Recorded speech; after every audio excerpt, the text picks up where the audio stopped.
Abraham, परमेश्वर ने कहा, मैं चाहता हूं कि तू हारान को छोड़े और किसी और देश में जाए।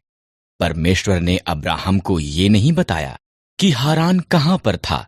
मुझ पर भरोसा कर, परमेश्वर ने कहा। ये कर, परमेश्वर ने कहा, और तेरी संतान एक बड़ी जाति बन जाएगी। कैसे? अब्राहम को आश्चर्य हुआ। उसकी पत्नी सारा बच्चे पैदा करने के लिए बहुत बूढ़ी थी। मुझ पर भरोसा कर, परमेश्वर ने कहा। मैं कहता हूं वहां जा, परमेश्वर ने कहा, और तेरी संतान जितने आकाश में तारे हैं उससे ज्यादा होगी। वो पूरे संसार के लिए आशीष होंगे। मुझ पर भरोसा कर। अब्राहम ने परमेश्वर पर भरोसा किया। उसने सारा, उसके भतीजे लूत और सब कुछ जो उसका था उसे लिया। वो वहां गया जहां परमेश्वर ने उसे जाने के लिए कहा था। वो कनान के देश में गया। वहां पहुंचकर अब्राहम ने शकेम में डेरा लगाया। परमेश्वर उसको प्रकट हुआ। मैं ये भूमि तुझे और तेरी संतान को दूंगा, परमेश्वर ने कहा। अब्राहम ने परमेश्वर के लिए वहां एक वेदी बनाई। कर, परमेश्वर ने कहा, और तेरी संतान एक बड़ी जाति बन जाएगी। कैसे? अब्राहम को आश्चर्य हुआ। उसकी पत्नी सारा बच्चे पैदा करने के लिए बहुत बूढ़ी थी।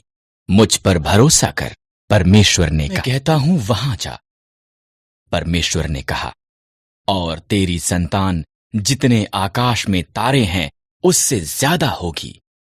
वो पूरे संसार के लिए आशीष होंगे। मुझ पर भरोसा कर। ईश्वर पर भरोसा किया। उसने सारा, उसके भतीजे लूत और सब कुछ जो उसका था उसे लिया। वो वहां गया जहां परमेश्वर ने उसे जाने के लिए कहा था। वो कनान के देश में गया। वहां पहुंचकर अब्राहम ने शकेम में डेरा लगाया। परमेश्वर उसको प्रकट हुआ। मैं ये भूमि तुझे और तेरी संतान को दूंगा, परमेश्वर ने कहा।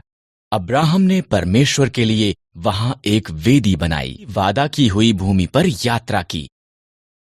वो खुश था कि उसने परमेश्वर पर भरोसा किया था, इसलिए उसने एक और वेदी बनाई और उस सब के लिए परमेश्वर का धन्यवाद किया जो उससे वादा। ईश्वर ने अब्राहम से एक पुत्र का और पुत्र से बहुत सी संतान का वादा किया जो सारे संसार के लिए आशीष होंगे। पर अब्राहम और उसकी पत्नी सारा बच्चे पैदा करने के लिए बहुत बूढ़े थे। साल बीत गए। अभी भी अब्राहम ने परमेश्वर के वादे पर भरोसा किया। जब वो 100 साल का था और सारा 90 साल की थी, परमेश्वर ने उन्हें अपना वादा याद कराया। सारा एक बालक को जन्म देगी। जब उनका पुत्र पैदा हुआ, सारा इतनी प्रसन्न हुई कि वो प्रफुल्लित हुई। परमेश्वर ने मुझे प्रफुल्लित किया है, उसने कहा। इसलिए उन्होंने उसका नाम इसहाक रखा, जिसका अर्थ है वो हंसता है। इसहाक एक छोटा लड़का था।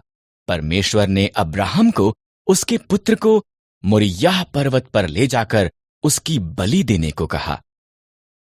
परमेश्वर इसहाक लकड़ी उठाकर चला और अब्राहम ने छुरी और मशाल ली। इकट्ठे वो पहाड़ पर चढ़ गए। बलिदान के लिए मेमना कहां पर है? इसहाक ने पूछा। परमेश्वर इसका प्रबंध करेगा, अब्राहम ने जवाब दिया। अब्राहम ने वेदी पर लकड़ियां रखीं, इसहाक को बांधा और उसको लकड़ियों पर रख दिया।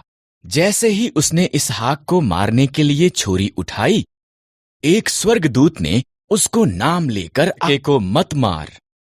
स्वर्गदूत ने कहा, परमेश्वर जानता है कि तू उसके वादे पर भरोसा करता है